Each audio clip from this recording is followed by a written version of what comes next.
ঘটনাটো মইতো ৰাতিপুৱা 8টা বজাতে স্কুলত ওলাই যাওঁ ছোৱালীও 11টা মানে 45ত ঘৰৰ পৰা ওলাই গৈছে বিএড কলেজলৈকে তাই 2টা বজাত আহি পাইছে আহি দেখে যে মানে গেটৰ পৰা সম্পূৰ্ণ তালা ভাঙা গেটৰ এটা বাৰাণ্ডাৰ গ্ৰিলৰ এটা আৰু দুৱাৰৰ এটা আৰু পিছ দুৱাৰেদি ওলাল তাতে এটা সৰ্বমুঠ 4টা তালা ভাঙা হ'ল তাৰ উপৰি আৰু তাই ভিতৰত আহি দেখা পায় যে গোটেইখিনি লুটপাট হৈ আছে আৰু বস্তু তিনটা ষ্টিল আলমাৰী ভাঙিল 1,62,000 টকা সোণা আৰু কেছ পইচা সোণা কেছ পইচা মিলি হ'ব কি ক'ম আৰু দিন দুপৰতে এনেকৈ যদি মেইন ৰাস্তাতে চুৰ হয় ইমানখিনি আৰু বাউণ্ডাৰী গ্ৰিল চিল চব আছেও তাৰ মাজতো তেতিয়া মানে চুৰখিনি যাতে ভালকৈ ধৰা পৰে মোৰ লগত বেলেগো যাতে মানে ৰেহাই পায় আৰু সেইটোৱে আৰু বাইদেউৰে ঘৰ হয় শিৱৰাণী মেধি অভয়পুৰী জ্যোতিনগৰ হয় তাতে বাইদেউ আজি স্কুলত গৈছিলে আৰু ভাগিনীটো কলেজত গৈছিলে কলেজৰ পৰা 2 ঘণ্টামান পিছতে আহিছে আহি দেখিছে ঘৰত তালা ভাঙা আছে তালা ভাঙি ষ্টিল আলমাৰী 3টা ভাঙিছে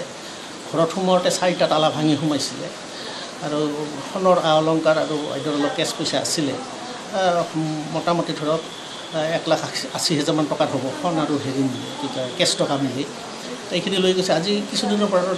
আমি নিউজতো পাই আছোঁ বা শুনিও আছোঁ যে অভয়পুৰী টাউনত ইমান চুৰ হৈ আছে এতিয়াও চুৰখিনি ধৰিব পৰা নাই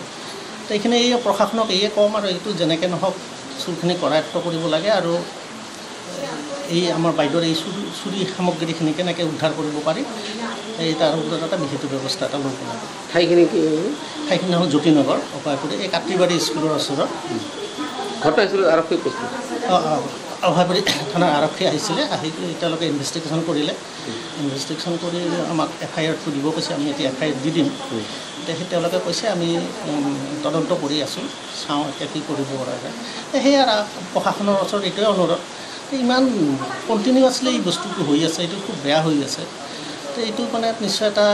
দুষ্ট চক্ৰ এটা সক্ৰিয় হৈ আছে এইটো চক্ৰক যেনে তেনে ধৰিব লাগে ধৰি এটা বিহিত ব্যৱস্থা এটা দৃষ্টান্তমূলক শাস্তি সিহঁতক দিব লাগে যাতে আগলৈ এনেকুৱা কাম নহয়